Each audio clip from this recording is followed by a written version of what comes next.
കൊല്ലട്ടെ. ഈ നിമിഷം വേണമെങ്കിലും എനിക്ക് നിന്നെ എല്ലാത്തിനെയും കൊല്ലാം. പക്ഷേ ഈ എന്റെ നിയമത്തിൽ ഇത് ധർമാധർമ്മ യുദ്ധമാണ്. ധർമ്മത്തിന്റെ കൂടെ ഞാനും, അധർമ്മത്തിന്റെ പ്രതിനിധികളായി നിങ്ങൾ ഓരോരുത്തരും. എന്താ ഞാൻ പറഞ്ഞത് ശരിയല്ലേ? എന്റെ മാർഗം സത്യസന്ധവും നീതിപൂർവവും ശരിയുമാണെങ്കിൽ എന്റെ വിശ്വസ്തനായി അഭിനയിച്ച ശ്രീനിവാസന് ഞാനൊരവസരം കൊടുത്തരാം. ധർമ്മം വിജയിക്കണമെന്ന് നീ ആഗ്രഹിക്കുന്നുണ്ടെങ്കിൽ തെറ്റ് തെറ്റാണെന്ന് പറഞ്ഞ് തിരുത്തി ഇനിയുള്ള ജീവിതം നീതിയുടെ വിജയത്തിനായി മാറ്റിവെക്കുന്നുണ്ടെങ്കിൽ അധർമ്മത്തിനെ നിനക്ക് കൊല്ലാം. ഈ നിൽക്കുന്ന ആരെയും നീ മാപ്പ് സാക്ഷി. കുറ്റം ഞാൻ ഏൽക്കും. അഭിമാനത്തോടെ ആത്മസംതൃപ്തിയോടെ ഞാൻ ജയിലിലേക്ക് പോകും.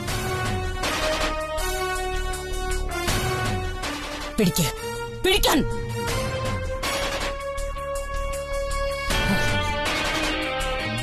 ആലോചിച്ചൊരു തീരുമാനമെടുക്ക്. നൈതികതയും ധാർമ്മികതയും വെടിയാതെ ഒരു തീരുമാനമെടുത്താൽ നിന്റെ അടുത്ത തലമുറയ്ക്കെങ്കിലും പുണ്യം കിട്ടും.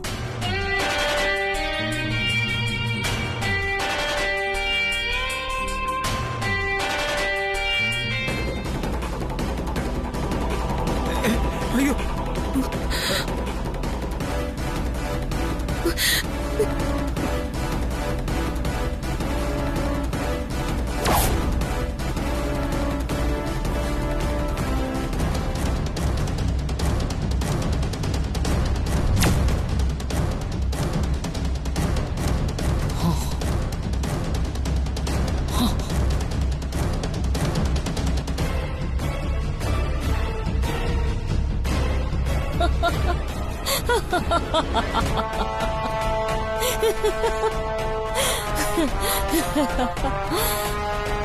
അവളുടെ ഒരു ധർമാധർമ്മ പരീക്ഷണം.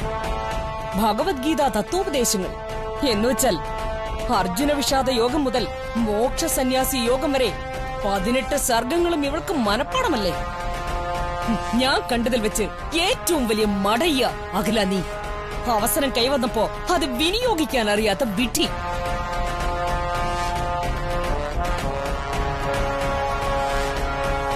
സന്തോഷപൂർവ്വം ഏറ്റുവാങ്ങ് ഒരു മരണം. ഇതാണ് നിന്റെ അന്ത്യവിധി.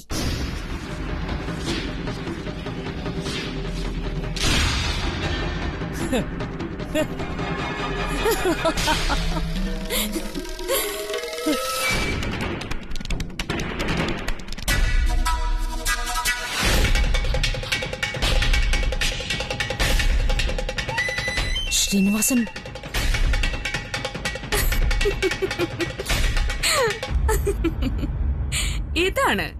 ഇതാണ് ന്യായവിധി. തീർച്ചയായും ഇതാണ് ശരി. അജ്ഞാതയായ രാജരാജേശ്വരി കൊല്ലപ്പെടുന്നു. അതോടെ എന്റെ ഒരു വലിയ ബാധ്യത അവസാനിക്കുന്നു.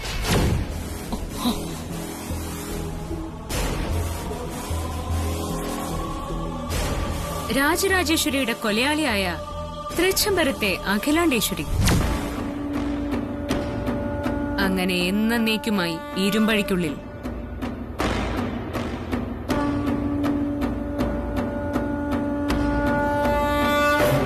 അതിഗംഭീരമായ ക്ലൈമാക്സ്. വളരെ നല്ലത്. പക്ഷേ എനിക്കൊരൽപ്പം ജോലി കൂടി ബാക്കിയുണ്ട്. Srinivasan, let's do it. Come on, do it.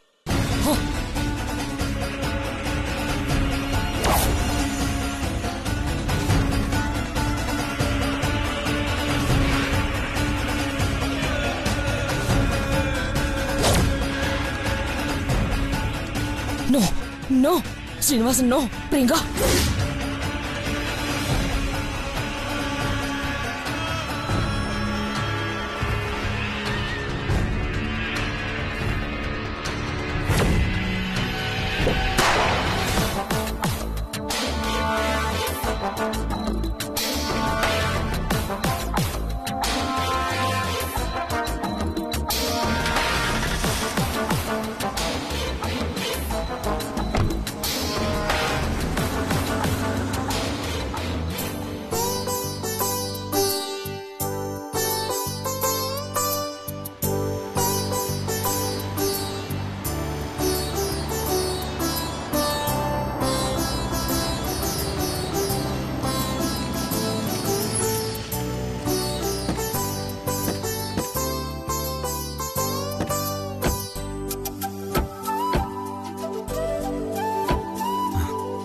വാ, എന്റെ കുഞ്ഞു ഭവനത്തിലേക്ക് സ്വാഗതം. കല്യാണി അനിൻകുട്ടനും ഈ വീട്ടിലേക്ക് വന്നിട്ടില്ലല്ലോ. ഇതാണ് എന്റെ തറവാട്, അമ്പിളിക്കല.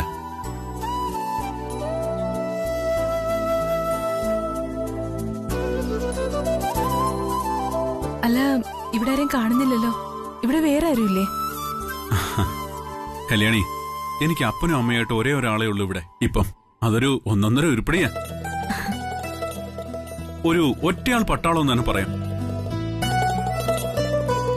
എന്നെ വിറപ്പിക്കാനും വരുതിക്ക് നിർത്താനുമായി ദൈവം നിയോഗിച്ചതാ. മറ്റാരുമല്ല, എന്റെ കുഞ്ഞനുജത്തി അമ്പിളിക്കല, അമ്പൂട്ടി എന്ന ഓമന പേര്.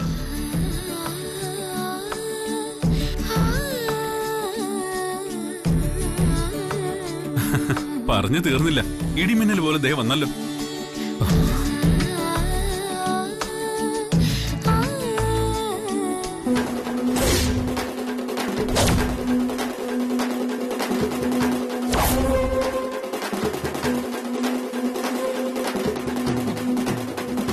അമ്പൂട്ടി എവിടെ പോയി കിടക്കുമായിരുന്നു ഇതുവരെ? ഇതെന്താ ചോദിക്കാനും പറയാനും ആരില്ലെന്നാണോ? തോന്നുമ്പോ കേറി വരാൻ ഇതെന്താ ശത്രു? അല്ല അമ്പൂട്ടി, മിണ്ടരുത്. ആരാണ്ടൊക്കെ വീട്ടിലോട് വിളിച്ചോണ്ട് വന്നിട്ട് എന്നെ കുറിച്ച് കുറ്റം പറയുന്നു.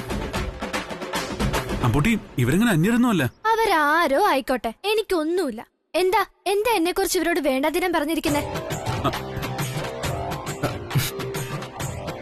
എന്താന്ന്? അമ്പൂട്ടിയെ കുറിച്ച് ഒരു അക്ഷരം ഞാൻ മോശമായിട്ട് പറഞ്ഞിട്ടില്ല. ഇത്ര അനുസരണയും ചൊല്ലുവിളിയുള്ള ഒരു പെൺകുട്ടി ഈ ലോകത്ത് എങ്ങും കാണില്ലെന്ന് ഞാൻ പറഞ്ഞത്. വേണ്ട, അത്രയ്ക്ക് അങ്ങോട്ട് പൊലിപ്പിക്കണ്ട. ഞാൻ സത്യ പറഞ്ഞത്. എനിക്ക് എന്റെ വീട്ടിൽ വന്ന വളരെ സ്വസ്ഥതയും സമാധാനം ഉണ്ടെന്ന് ഞാനവരോട് പറയായിരുന്നു, അല്ലേ? അല്ല, അത്രയ്ക്ക് നല്ല കുട്ടിയെ എന്റെ പെങ്ങളൂട്ടി. മറ്റുള്ളവരടുത്ത് നുണ പറയില്ലെന്ന് ഞാൻ പറഞ്ഞിട്ടില്ലേ? ഞാൻ അത്ര നല്ല കുട്ടിയൊന്നുമല്ല. എനിക്ക് ആരുടെയും ഗുഡ് സർട്ടിഫിക്കറ്റും വേണ്ട. വീട്ടുകാര്യങ്ങളൊക്കെ നന്നായി കൃത്യമായി നോക്കിയില്ലെങ്കിൽ ഞാൻ ദേഷ്യപ്പെടും. അത് ഇവരോട് പറഞ്ഞു കൊടുക്കാത്തതെന്താ? ദേ, എന്റെ അടുത്ത് കള്ളം കാണിക്കരുത്. എന്റെ അമ്പൂട്ടി, ഞാൻ ഇവരേക്കൊന്ന് പരിചയപ്പെടുത്തിട്ട്. വേണ്ട. ഞാൻ ചോദിക്കുന്നതിനൊക്കെ ശരിയായ ഉത്തരം കിട്ടിയാ ഞാൻ എനിക്ക് തോന്നുമ്പോ പരിചയപ്പെടും. ഓണത്തിനിടയ്ക്ക് പുട്ടുവച്ചടം കൊണ്ട് നടക്കുന്നു. ഇന്നലെ ശമ്പളം കിട്ടിയതല്ലേ? കിട്ടിയതല്ലേന്ന് എന്താ മിണ്ടാതിരിക്കുന്നേ? പെട്ടെന്ന് അങ്ങ് പൊട്ടനായി പോയോ? അതോ ശമ്പളത്തെ പറ്റി ചോദിച്ചപ്പോ തല ഇറങ്ങുന്നുണ്ടോ? ഹോസ്പിറ്റലിൽ പോണോ? അമ്പൂട്ടി, അത് വേണ്ട. വേല വേണ്ട, അഭ്യാസം ഇറക്കല്ലേ. ചോദ്യത്തിന് ഉത്തരം കിട്ടിയില്ലെങ്കിൽ എന്റെ സ്വഭാവം മാറും. പറ, ശമ്പളം കിട്ടിയില്ലേ? അതോ കിട്ടിയ ശമ്പളം മൊത്തം നാട്ടുകാർക്ക് വിതരണം ചെയ്തോ? ചെയ്തോന്ന്? ശമ്പളം കിട്ടി. എന്നിട്ട് എന്തുകൊണ്ട് കൊടുക്കാനുള്ളവർക്ക് കൊടുക്കാനുള്ള പണം എന്നെ ഏൽപ്പിച്ചില്ല? കൊടുക്കാനുള്ളവർക്ക് കൊടുക്കാനോ? അതാർക്ക്? എന്താ, കടം മേടിച്ചവർക്ക് കൊടുത്ത ശീലമില്ലേ? അതിന് ഞാൻ ആരോട് കടം മേടിച്ചു? എന്നോട്. കടം മേടിച്ചിട്ട് തിരിച്ചറിഞ്ഞില്ലാന്നോ? ഒരു സർക്കാർ ഉദ്യോഗസ്ഥന് ചേർന്നതാണോ ഇത്? പലചരക്ക് കടയിൽ ആകെ മൊത്തം 3500. പിന്നെ പാല് കടയിലും പാലും തൈരും ചേർത്ത് 1000 രൂപ. കിട്ടി കിട്ടി കിട്ടി. പച്ചക്കറി കടയിൽ 1200 രൂപ. പലവക 1000. പലവക 1000? ഇതൊക്കെ കള്ളക്കണക്കാ. കള്ളക്കണക്കാണെങ്കിൽ കണക്കായിപ്പോയി. പിന്നെ ഇതിന്ന് മോഷ്ടിച്ചിട്ട് വേണം എന്റെ കല്യാണത്തിന് സ്ത്രീധനം ഒപ്പിക്കാൻ. ഇങ്ങെടുക്ക. എന്താ കാണിക്കുന്നേ? എന്റെ പേഴ്സ്. അമ്പൂട്ടി, പേഴ്സ് മൊത്തം എടുക്കല്ലേ? നീ തരാൻ. അമ്പൂട്ടി, എന്താ കാണിക്കുന്നേ? 3000 രൂപ കൂടുതൽ എടുത്തിട്ടുണ്ട്. അതെ, അടുക്കളക്കാരിയുടെ ശമ്പളവാ. അടുക്കളക്കാരിയോ? അതാരി? ഞാൻ.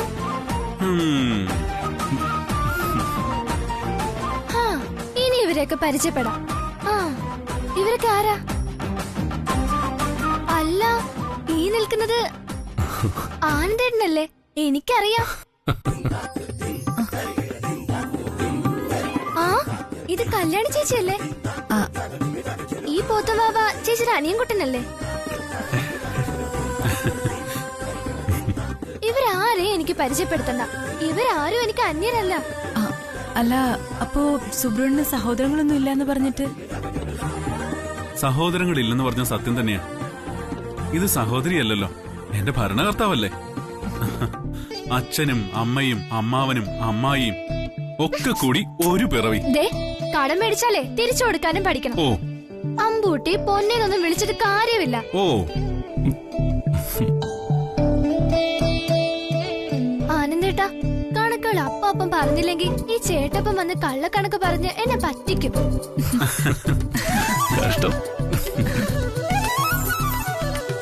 കല്യാണി ചേച്ചി കാണണമെന്ന് എനിക്ക് ഒത്തിരി നാളായിട്ട് ആഗ്രഹം ഉണ്ടായിരുന്നു. അതെങ്ങനെയാ ഈ വീട് വിട്ട് വെളിയിലിറങ്ങാൻ പറ്റണ്ടേ? ആകെ പോവാന്നത് അമ്പലത്തിൽ. വാ എല്ലാരും. നീ എന്താടാ കരിമ്പും കാട്ടിലാണോ ജീവിക്കുന്നത്? വണ്ണം വെച്ച് ആനെ പോലെ ആയല്ലോ.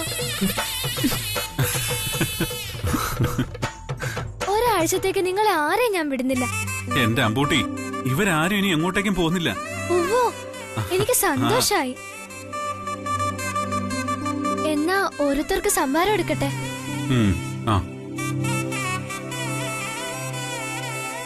ആനന്ദേ, ഇത് നിങ്ങളുടെയും കൂടി വീടാ. വലതുകാലം വെച്ച് അകത്തേക്ക് കയറ്. പിന്നെ ഞാനിതൊക്കെ പറഞ്ഞു വെച്ച് നമ്മുടെ അമ്പൂട്ടിയെ കൊച്ചാക്കി കാണുകയെന്നും വേണ്ട. അവള് ഡോക്ടറാവാൻ വേണ്ടി എൻട്രൻസ് വീണ്ടും വീണ്ടും ട്രൈ ചെയ്തോണ്ടിരിക്കുക. ഇത്തവണ കിട്ടിയതാ, പക്ഷേ അത് ആയുർവേദമായിപ്പോയി. അവക്ക് ഇംഗ്ലീഷ് ഡോക്ടർ ആയേ പറ്റൂ. എന്നാലല്ലേ ഇതുപോലെ ആളുകളെ കുത്തി വേദനിപ്പിക്കാൻ പറ്റൂ. പട്ടരിൽ പൊട്ടനില്ലെന്നല്ലേ പ്രമാണം. അതുകൊണ്ട് ഡോക്ടറായെന്നൊക്കെ വരും. എന്തായാലും IAS പോകാത്തത് ഭാഗ്യം. അല്ലെങ്കിൽ കളക്ടറായി ആ ജില്ലയുടെ എല്ലു തകർത്താനെ. അയ്യോ, നമ്മൾ കളക്ടർ ആവാനൊന്നും ഇല്ലേ? ദേനിക്കുന്ന കളക്ടർ? കല്യാണിച്ച് നോക്കിയൊന്നും വേണ്ട. അവിടെ നടക്കുന്ന കാര്യങ്ങൾ വള്ളി പുള്ളി തെറ്റാതെ ഇവിടെ വന്ന് പറയും എന്റെ ചങ്ങ് ചേട്ടപ്പൻ. ആനന്ദേ, നീ കഴിഞ്ഞ പിന്നെ എനിക്ക് മിണ്ടാനും പറയാനും എന്റെ അമ്പൂട്ടി മാത്രമേ ഉള്ളൂ. എന്നാ പിന്നെ എല്ലാവർക്കും സംഭാരം എടുത്താലോ? ആയിക്കോട്ടെ. കല്യാണി, കാറിൽ നിന്ന് ബാഗ് എടുത്തോ.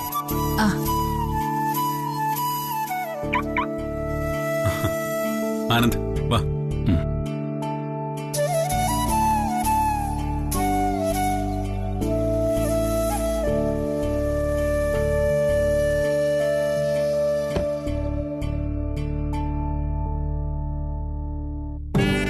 വാ.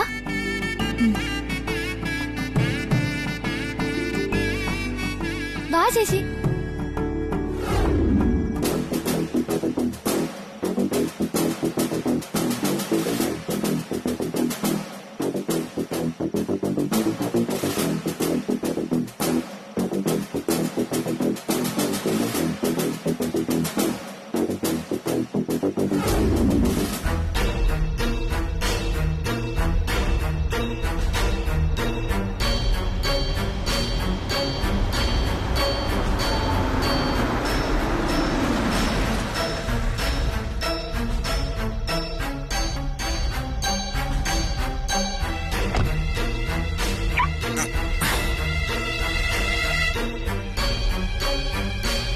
നീ എന്താ ഇവിടെ നിൽക്കുന്നേ?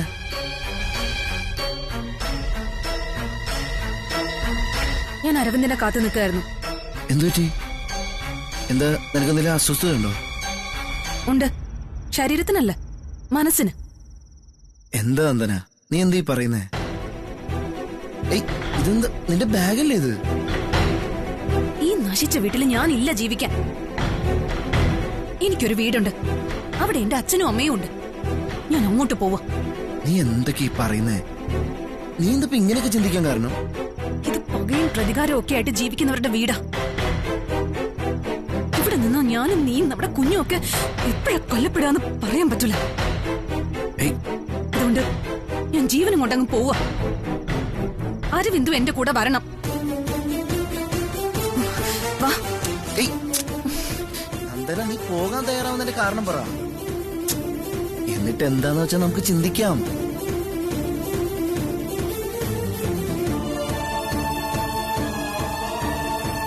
ഇവിടെ ചില സംഭവങ്ങളൊക്കെ ഉണ്ടായി. കല്യാണി അനിയൻകുട്ടനെ വിളിച്ചോണ്ട് ഇവിടുന്ന് ഇറങ്ങിപ്പോയി. എന്തിന്? പറയാം. അല്പം കഴിഞ്ഞപ്പോ ആനന്ദ് അവരെയും വിളിച്ചോണ്ട് തിരികെ വന്നു.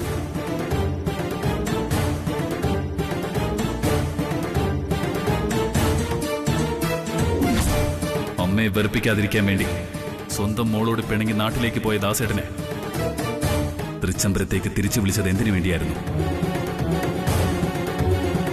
ദാസേട്ടൻ അപകടത്തിൽപ്പെട്ട് മരിച്ച ആ രാത്രി അതേ നിമിഷം അതേ സ്ഥലത്ത് തൃച്ചംബരത്ത് അഖിലാണ്ടേശ്വരി എങ്ങനെ എത്തപ്പെട്ടു?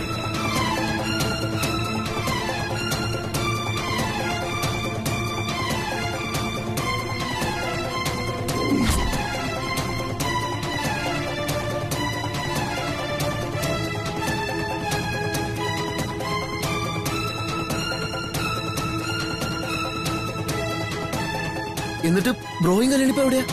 സുബ്രു വന്നു. അവര് മൂന്നുപേരും കൂടി സുബ്രുവിന്റെ കാറിൽ കയറി പോയി. ഇവിടെ വിശ്വസിച്ച് എങ്ങനെയാ ജീവിക്കുന്നത് എന്റെ അരവിന്ദ്? നീ വാ, നമുക്ക് പോവാം. എന്തൊക്കെ സ്നേഹവും വാത്സല്യവും ഒക്കെ കാണിച്ച അഖിലാണ്ടി കല്യാണിയും ആനന്ദിനെയും കൂട്ടി ഇങ്ങോട്ട് വന്നത്. അപ്പൊ അതൊക്കെ വെറും അഭിനയായിരുന്നു അല്ലേ? ഇങ്ങനെയൊക്കെ ആണെങ്കിൽ അഖിലാണ്ടി കല്യാണിയും കൊല്ലില്ലെന്ന് എന്താ ഉറപ്പ്? അവര് പോയത് നന്നായെന്ന എന്റെ എപ്പോഴത്തെ തോന്നല്. നന്ദന ഞാനൊന്നും പറയട്ടെ. ഇങ്ങനെ ക്രൂരതയുള്ളവരുടെ കൂടെ ജീവിക്കാൻ എനിക്ക് പേടിയാണ് അരവിന്ദ്. ഞാൻ പോകുന്നു. എടി ഞാനൊന്ന് പറയുന്ന കേക്ക്. നീ ഇപ്പൊ സമാധാനമായിട്ട് ഇരിക്കേ. ഞാൻ ബ്രോയെ പോയിട്ടൊന്ന് കാണട്ടെ. അതിനുശേഷം നമുക്കൊരു തീരുമാനം എടുക്കാം. അരവിന്ദ് എനിക്ക് നന്ദന ഞാൻ പറയുന്നൊന്ന് കേക്ക്. നീ ഇപ്പൊ അകത്തേക്ക് പോ. ഞാൻ ബ്രോയെ കണ്ടിട്ട് ഇപ്പൊ വരാം. വേഗം വരാം.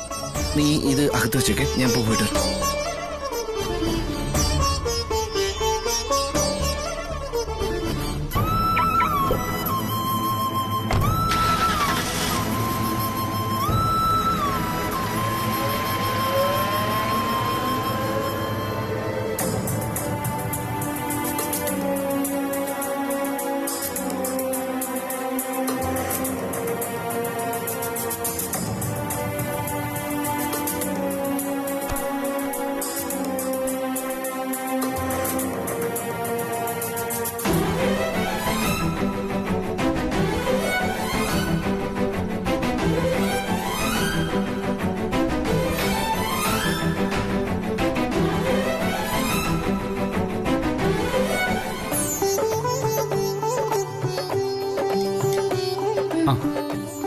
മതി മതി മതി.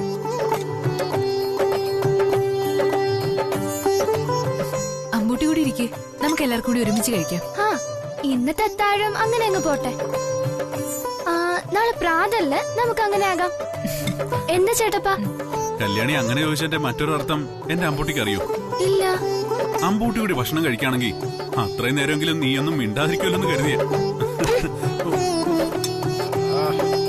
അമ്പൂട്ടി, ഞാൻ ഇങ്ങനെയൊന്നും ഉദ്ദേശിച്ചിട്ടില്ല കേട്ടോ. എന്താണ് നീ ഒരു തരം കുടഞ്ഞിട്ടിച്ചിരിക്കുന്നേ? വിട്ടിപ്പെട്ടവരുടെ ചിരി പോലെ. ഞാൻ ഇവനെ കളിയാക്കുന്നത് കൊണ്ട് എന്നെ കളിയാക്കിയപ്പോ ഓവറടിച്ചിരിക്കുക അല്ലേ? അവസരം ഇനിയും വരും കേട്ടോ. ദാ അവിയല്. നീ ആഹാരം നന്നായിട്ട് കഴിക്കുക കേട്ടോ. രാവിലെ എണീറ്റ് എക്സസൈസ് ചെയ്യാൻ അപ്പുറത്ത് നല്ലൊരു ഗ്രൗണ്ട് ഉണ്ട്.